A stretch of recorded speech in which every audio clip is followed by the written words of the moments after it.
특창을 불러준 어린이들 정말 감사합니다. 어린이들이 노래를 듣고 있으니까 정말 행복하지요? 이 어린이들이 노래를 계속해서 들었으면 좋겠습니다. 존경하는 삼육대학교의 성도 여러분, 안녕하세요. 오늘 이 귀한 시간에 부족한 저를 통하여 말씀으로 은혜를 나눌 수 있도록 인도하신 우리 하나님과 가정과 봉사부장님, 목사님, 그리고 장로님과 여러 성도들에게 진심으로 감사드립니다. 오늘 이 귀한 시간에 우리 하나님의 성령께서 이 자리에 충만히 임하셔서 이야기를 하는 저나 말씀을 듣는 모두에게 성령 충만한 시간이 되기를 간절히 바랍니다. 오늘 저는 제가 부모님께로 물려받은 가장 소중한 유산, 믿음의 유산에 대해서 말씀드리려고 생각합니다.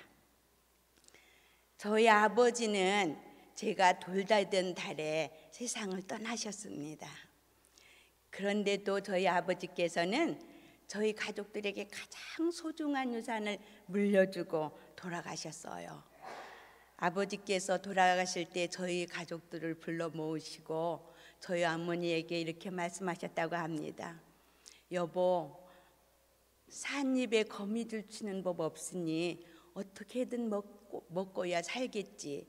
그렇지만 저 어린 사남매 예수님 오시는 그날 예수님 앞에서 꼭 다시 만나게 해주구려. 그리고는 찬미가 37장 복이 그는 강림하사를 함께 부르자고 말씀하시고 1절을 가족들과 함께 부르고 2절을 다 끝마치지 못하시고 운명하셨다고 해요.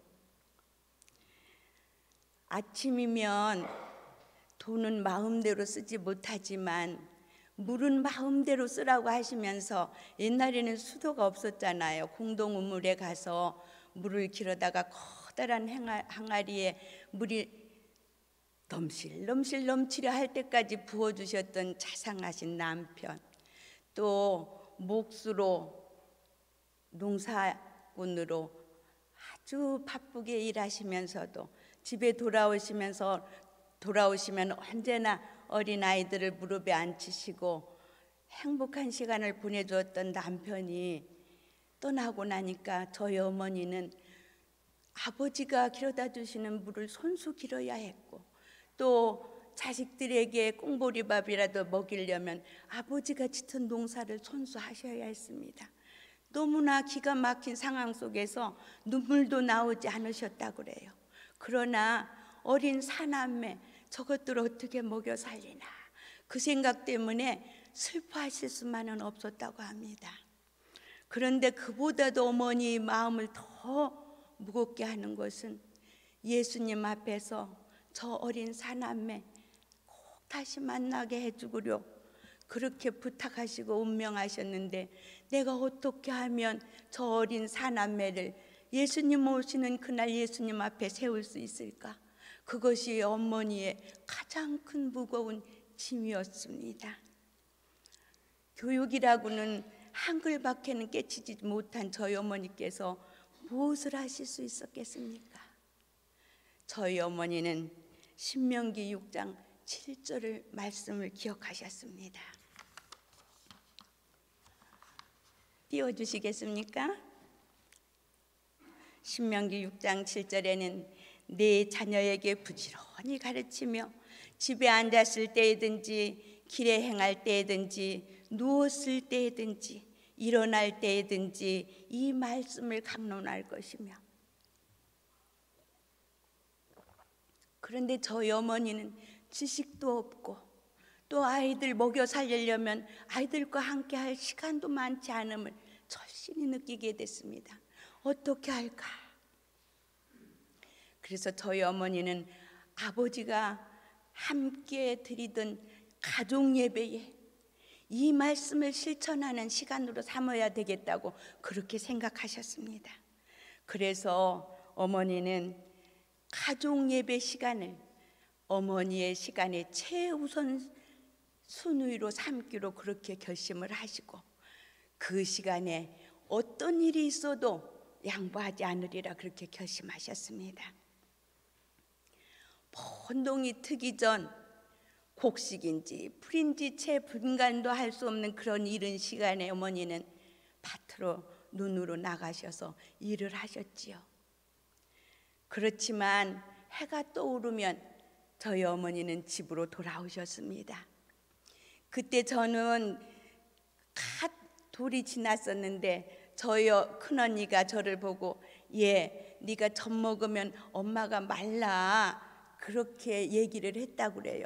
그러니까 제가 그날 엄마가 돌아와서 젖을 주려고 하니까 엄마 말라 그러면서 젖을 안 먹었대요. 그때부터 젖을 안 먹어서 젖은 떨어지기는 했지만 얼마나 엄마 젖이 그리웠겠습니까? 또 엄마가 곁에 계시지 않고 항상 논밭으로 나가시니까 얼마나 엄마가 그리웠겠습니까? 그래서 저는 그때 너무 많이 울어가지고 저희 언니들이 저한테 노랭이 강서방 울보라는 그런 별명을 지어줬어요.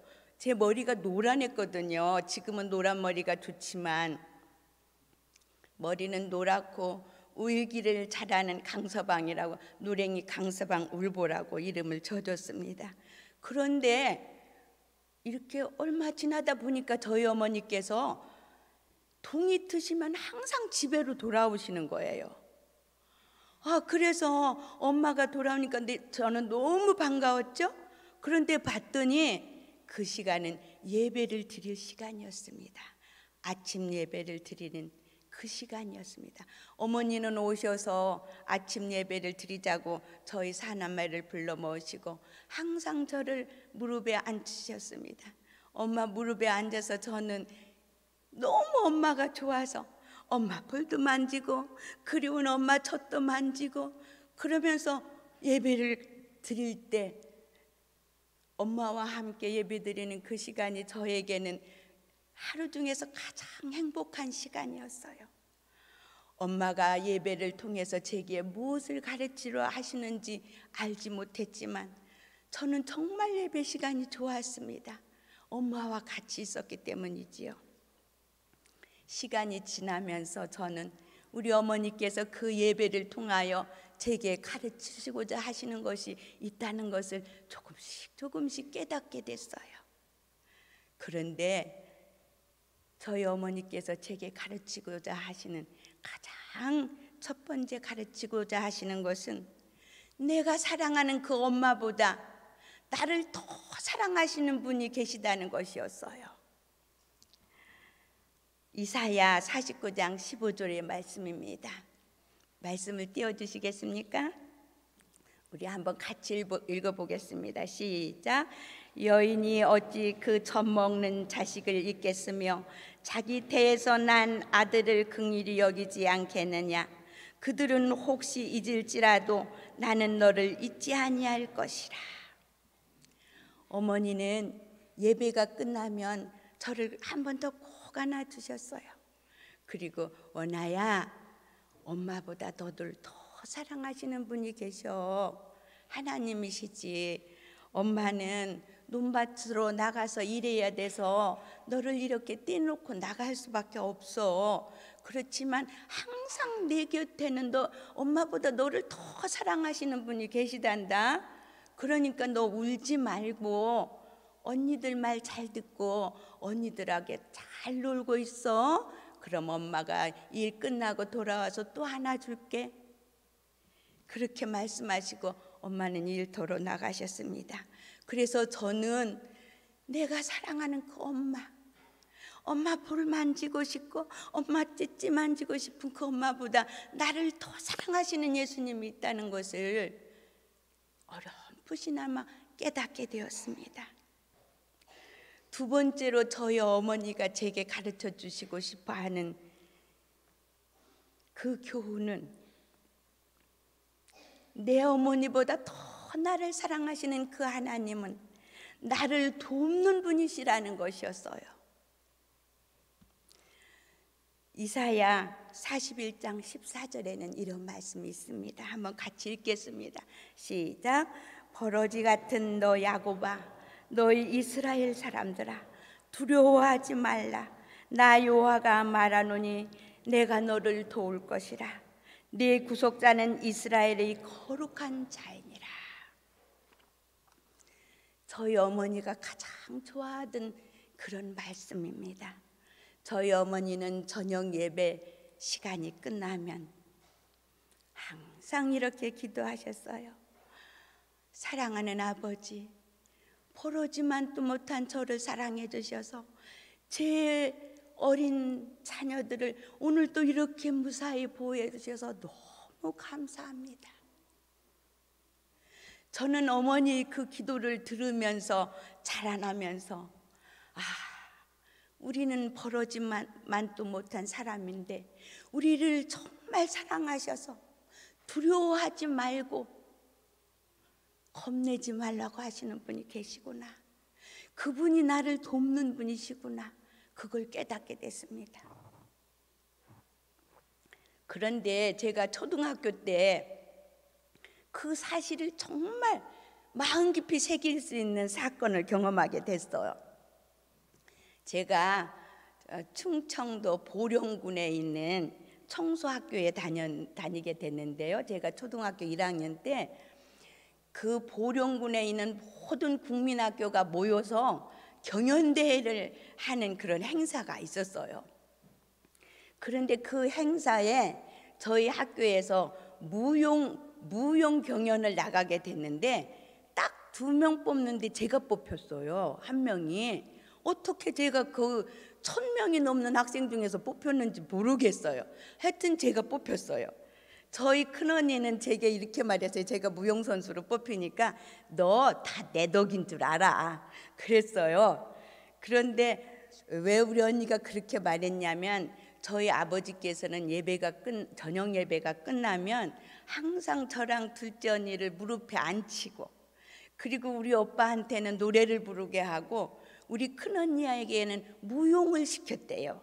그래서 저녁 시간에 예배가 끝나면 나랑 우리 둘째 언니는 아버지 무릎에 앉아 있고 우리 오빠는 노래를 부르고 우리 큰언니는 무용을 했대요. 그런데 아버지가 돌아가시니까 우리 큰언니가 저와 우리 둘째 언니를 세워놓고 예배가 끝나면 밤마다 무용을 가르쳤어요.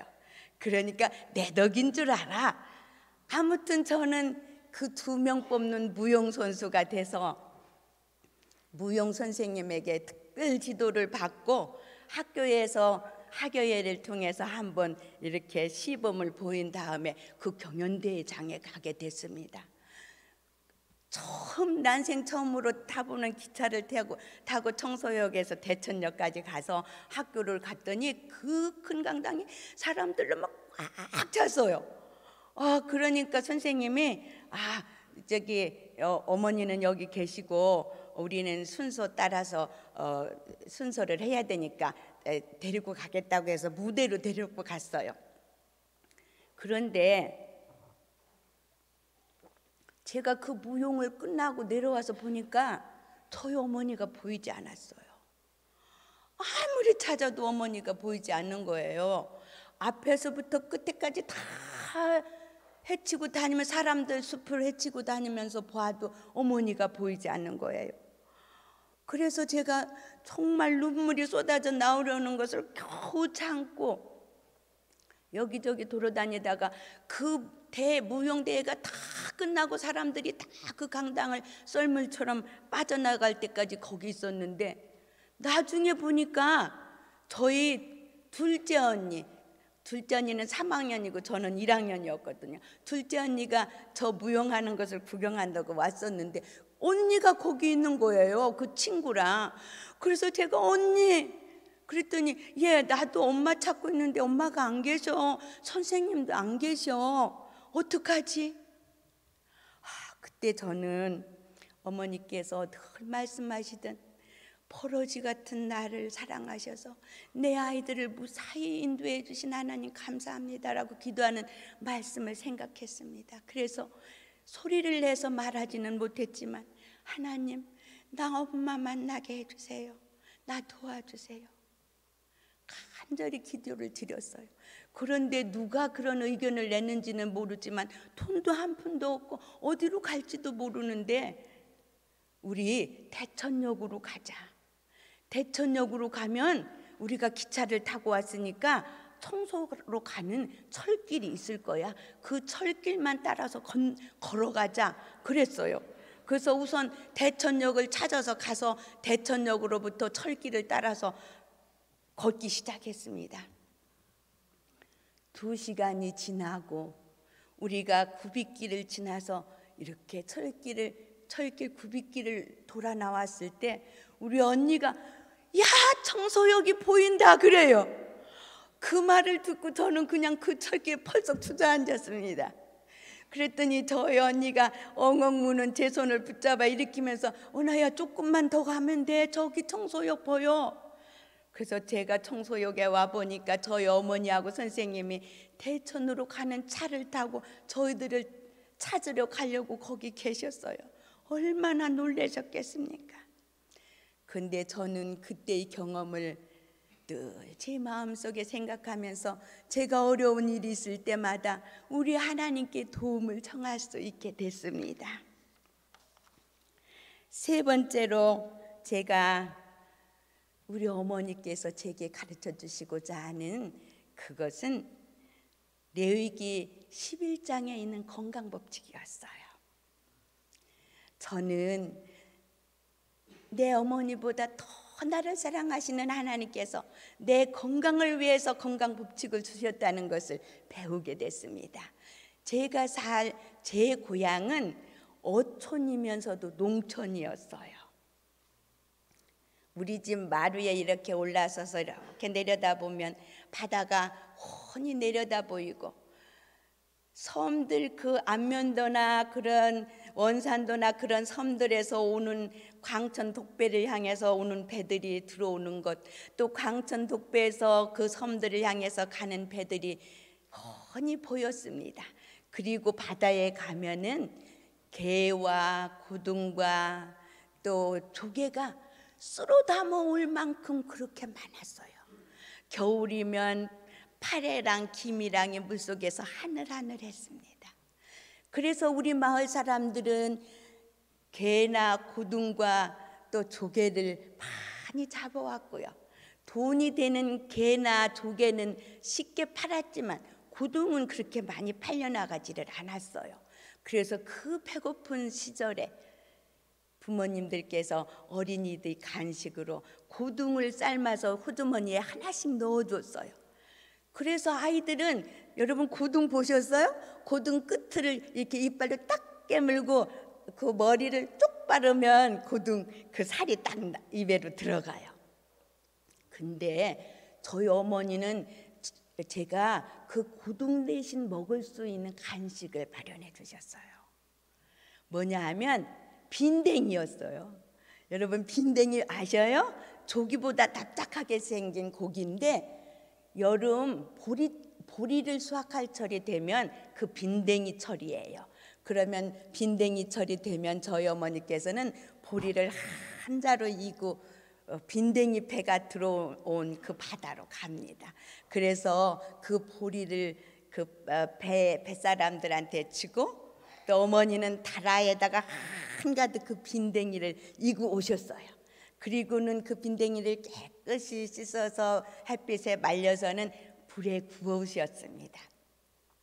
불에 구운 빈댕이를 제 호주머니 속에 가득 넣어주면서 원아야, 애들이 고등 먹으면 너는 이거 먹어. 고등은 하나님께서 좋은 음식이 아니라고 하셨어. 그러니까 너는 이 빈댕이를 먹으면서 아이들이 먹고 싶다고 하면 나눠주면서 먹어라. 그러면서 항상 빈댕이를 제 호주머니 속에 넣어주셨어요. 저는 레위기 11장에 있는 정한 음식, 부정한 음식이 뭔지는 몰랐어요. 그렇지만 저희 어머니께서 먹지 않는 그 음식은 저희 어머니보다 저를 더 사랑하는 하나님이 나의 건강을 위해서 먹지 말라고 하신 것임은 깨닫게 됐습니다. 그래서 그런 것을 먹지 않고 우리 어머니께서 먹으라고 하는 음식을 먹으면서 자랐습니다.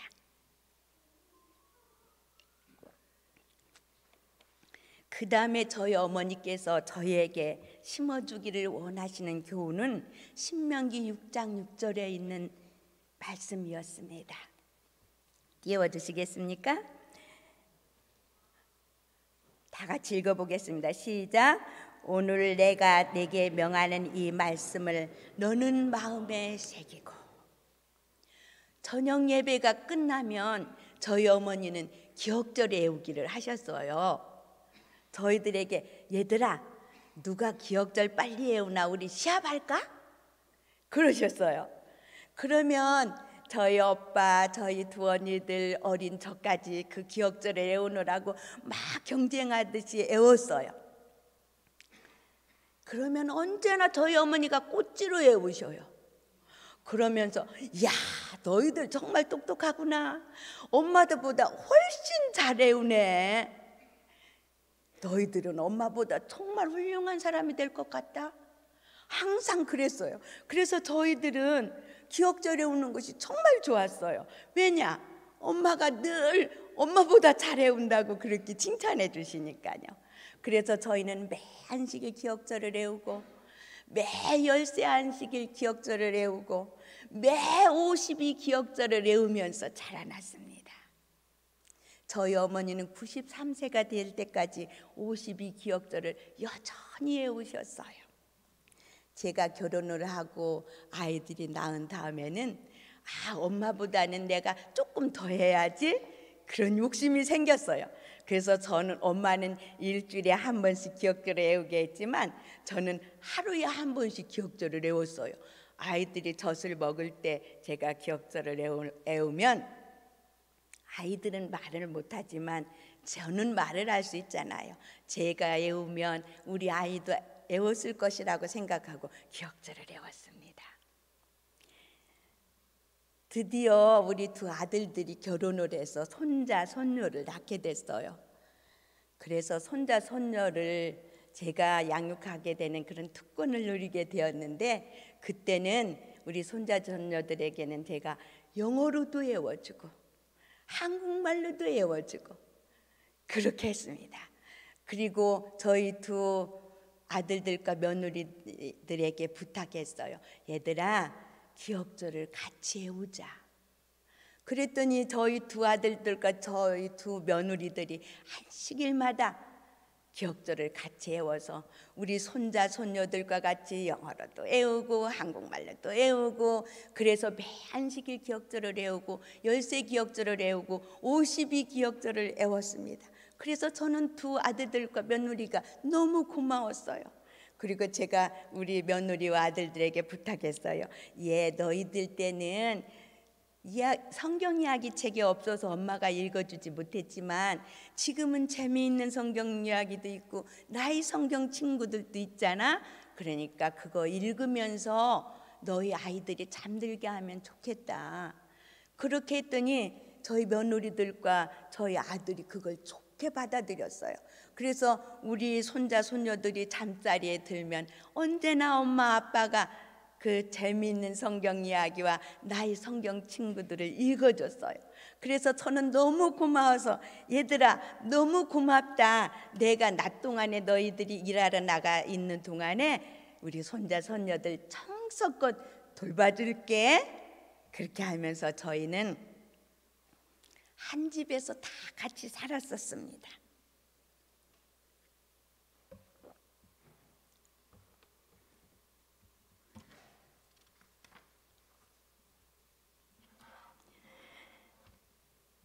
저희 어머니는 또 저에게 원수의 머리에 숯불을 올리는 법을 가르쳐 주시기를 원했어요. 어느 날 로마서 12장 20절 말씀 한번 같이 읽어볼까요? 시작. 내 원수가 줄이거든 먹이고 목마르거든 마시게 하라. 그리함으로 내가 숯불을 그 머리에 쌓아놓으리라. 어느 날 제가 학교에서 돌아오니까 어머니께서 제게 주전자를 주시면서 막걸리 좀 받아오라는 거예요. 우리 집에는 막걸리 먹을 사람이 없는데 엄마가 왜 막걸리를 받아오라구나? 그러면서 제가 그 술집에 가서 우리 동네에서 한참 떨어진 곳에 술을 파는 데가 있었어요. 그래서 거기에 가서 막걸리를 한 주전자 받아가지고 왔어요.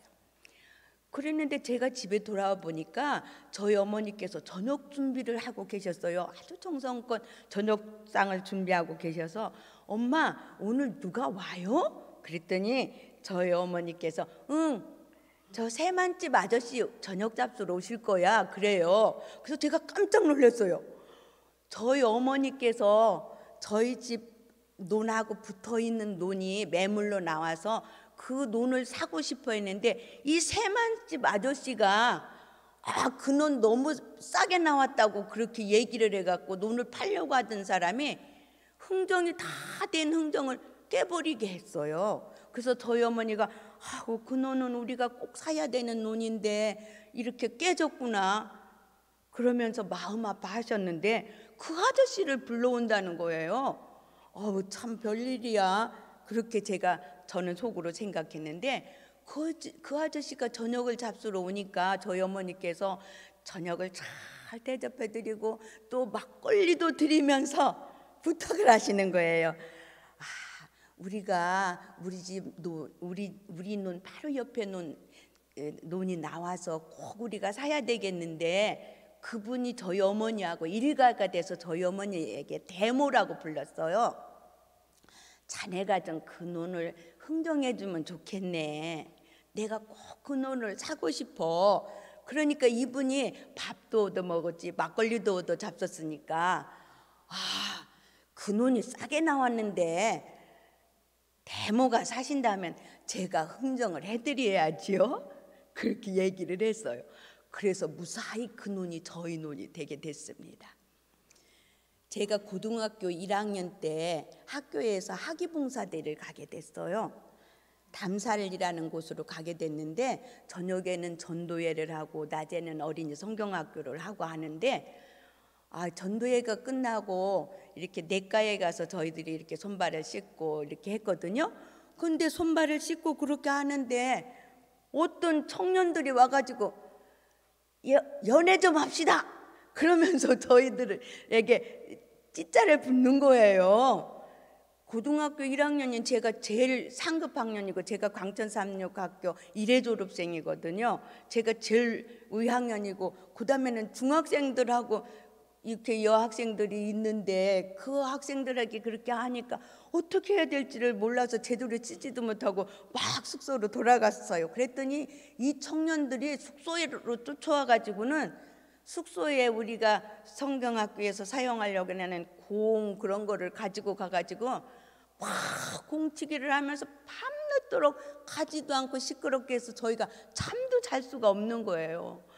정말 곤란했어요. 그런데 더 곤란한 일은 이 청년들 중에 광천상고에 다니는 학생이 있었는데 그 학생이 광천에서뿐 아니라 장항선을 주름잡는 주목대장이에요. 그래서 남학생들은 꼼짝도 못할 뿐만 아니라 같이 가신 지도 선생님도 어떻게 할 수가 없어요. 그래서 마을 사람들한테 부탁해도 마을 어른들도 그 청년들을 다스릴 수가 없어요. 그러니 어떻게 하겠습니까? 전도회를 할 때도 방해를 부리지 어린이 성경학교를 할 때도 방해를 부려요. 그래서 생각할 때 우리 어머니가 숯불을 머리에 쌓던 생각이 났어요.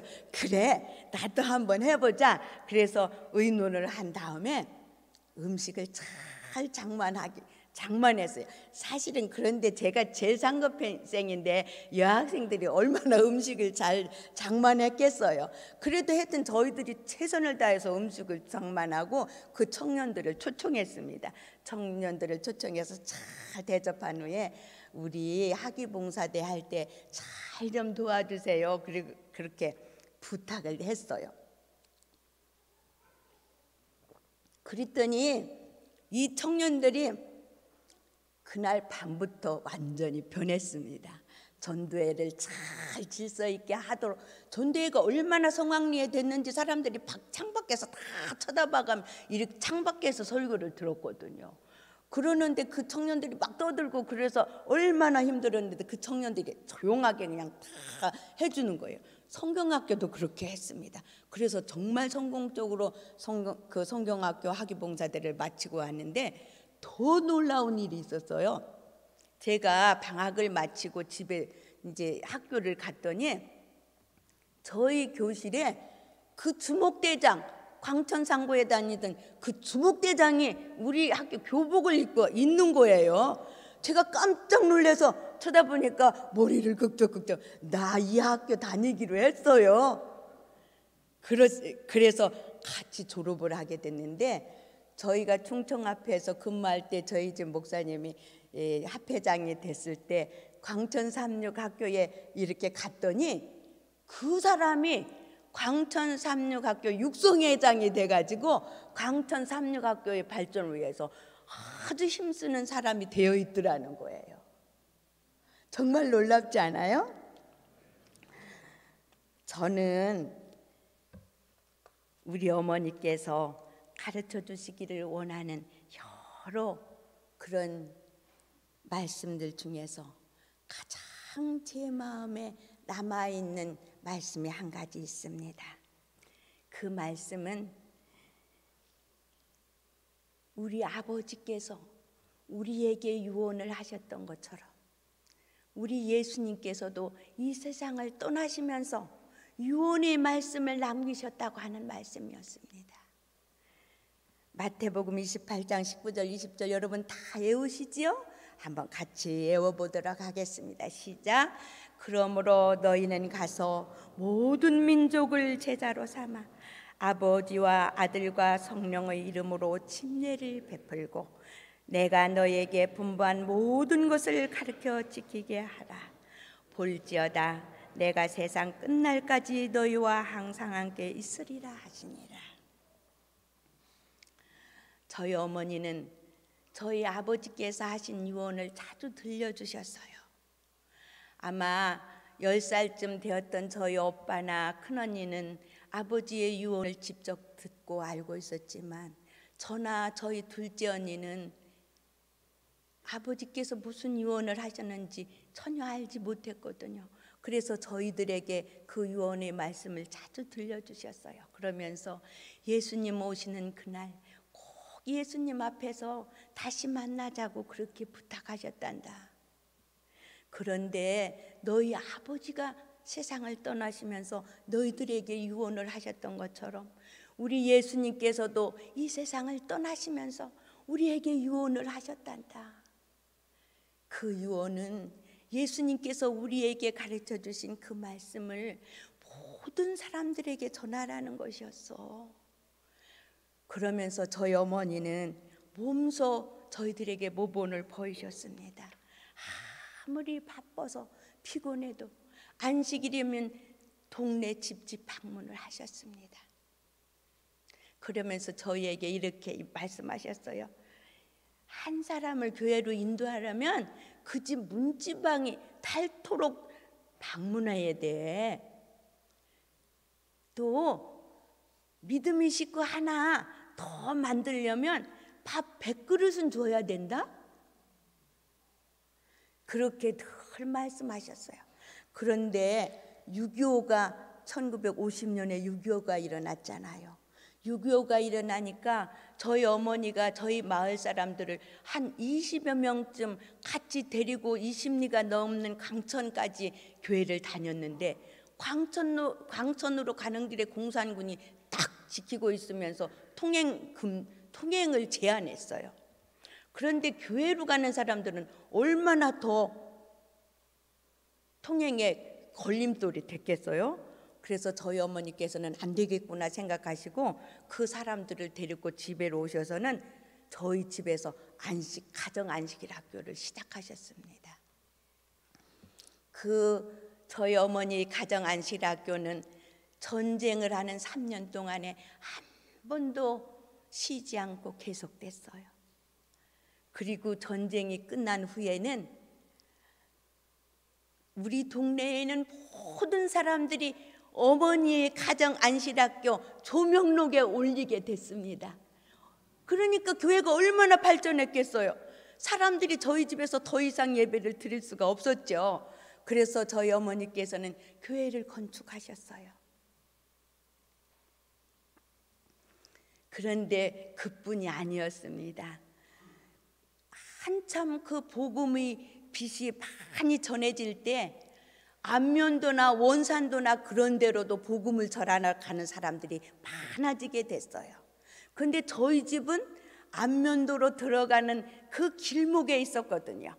그러니까 저희 집은 항상 안면도로 들어가는 환승역이 됐어요. 서울에서 목사님들이나 안면도나 원산도로 들어가는 복음 사역자들이 장항선을 타고 청소역에 내려서 저희 집으로 오셨습니다. 그리고 저희 집에서 하룻밤을 주무시고 광천 독배로 장날 전에 4일과 9일에 광천장이 열렸는데 4일과 9일 전날에 섬들에서 배가 들어왔어요. 그러면 광천 장날 필수품을 사가지고는 장날 물을 맞춰서 배가 떠납니다. 그러면 서울에서 오신 손님들은 저희 집에서 하룻밤 자고 배가 떠날 때 광천 독배로 가서 그 배를 타고 안면도를 가게 됐어요. 여러분 아시는지 모르겠지만은 그 안면도가 안식도가 되었었습니다. 모든 사람이 우리 교인이 되었다고. 그래서 그곳에 교회가 수없이 세워졌어요.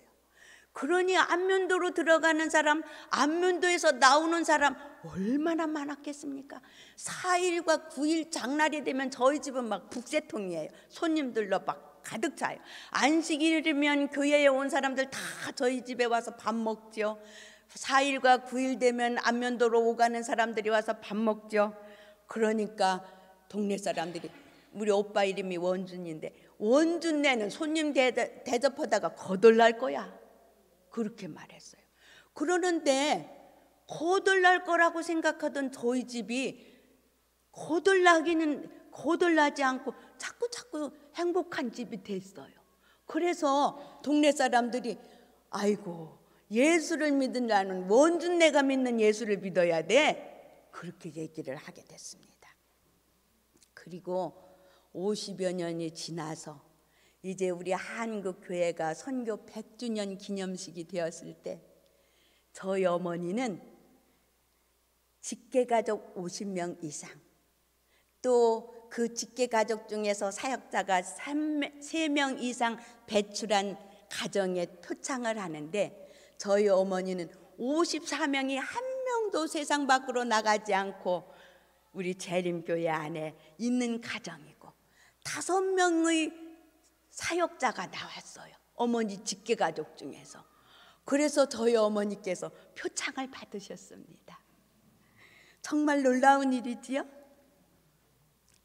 저는 세월이 많이 흐른 다음에 우리 목사님이 은퇴를 하실 때쯤 문서전도를 하게 됐습니다. 하나님께서 특별히 저를 부르시는 부르심을 받고 문서전도를 하게 됐습니다.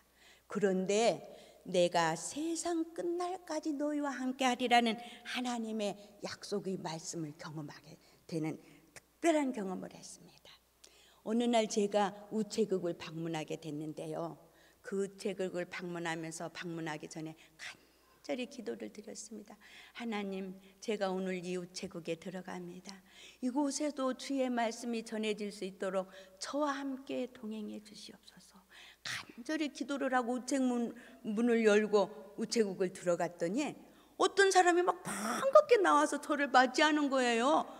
아이고, 여기 와서 앉으세요 그러면서 의자를 내놨어요. 그래서 제가 더 놀래가지고, 아니 어떻게 저를 아세요? 이렇게 반갑게 맞아주셔서 정말 감사합니다.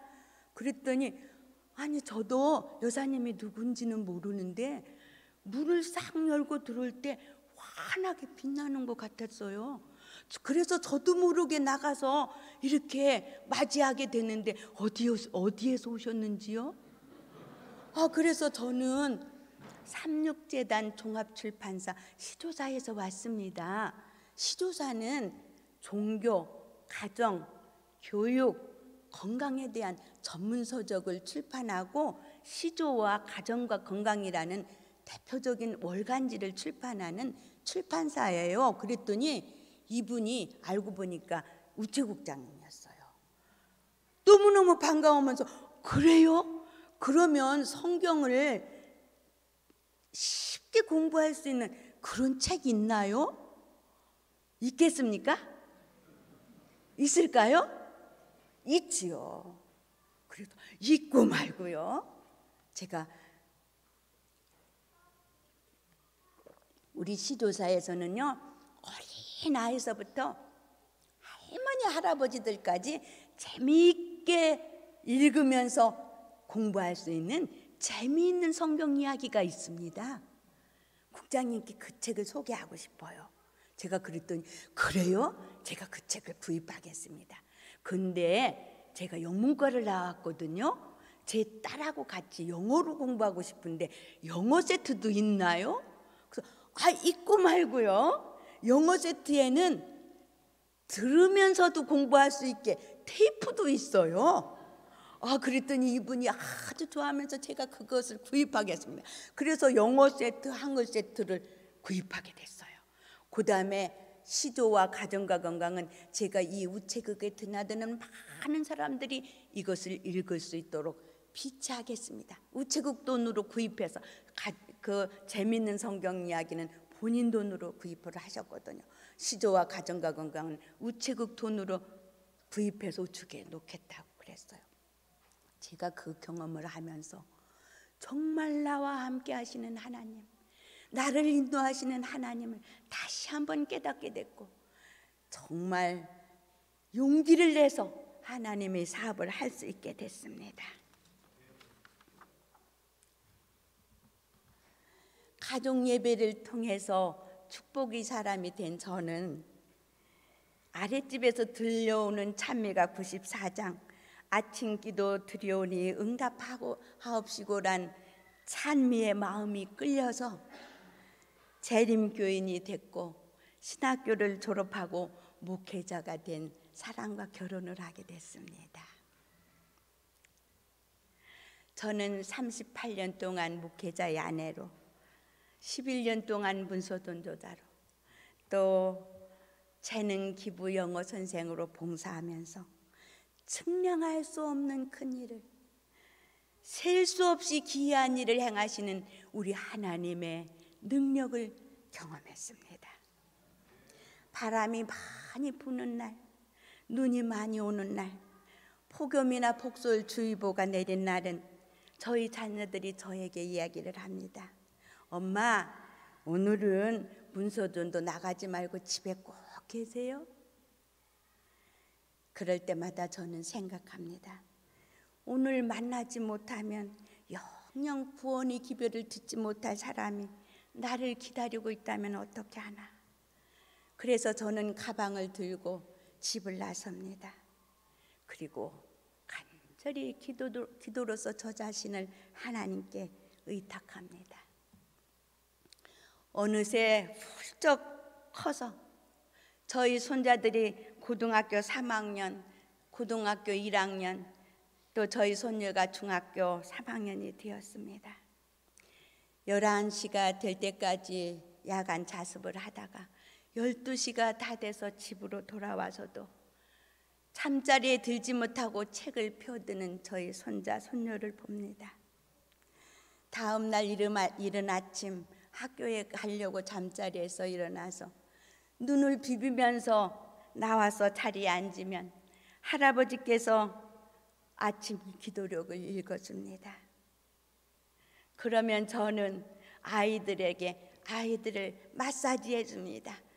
어떻게 하면 조금이라도 더 행복한 마음으로 이 기도록 말씀을 듣게 할 수 있을까?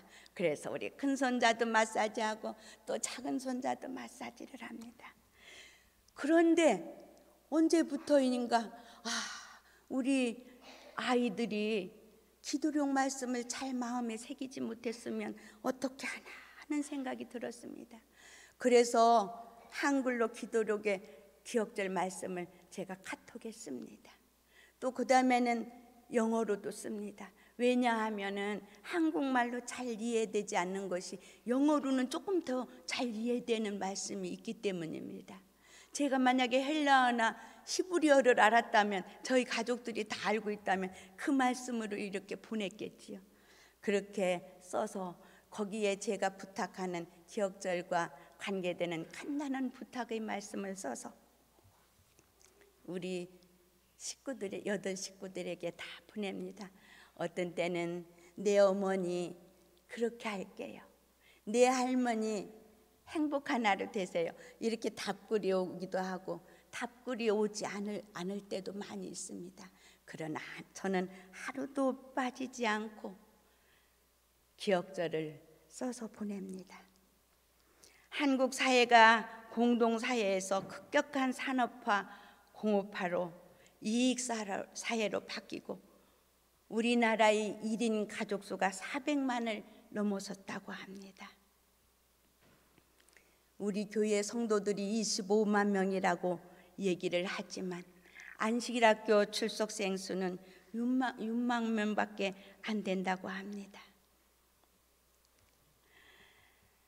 저는 이 보고를 들을 때마다 부모님 품을 떠날 때가 되면 우리 아이들이 하나님 품에서도 훌을 떠나버리는 것을 생각합니다.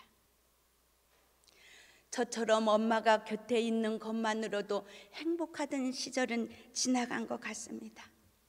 그래서 가정봉사 부장님께서 제가 전화를 했을 때 저는 주저없이 대답을 했습니다.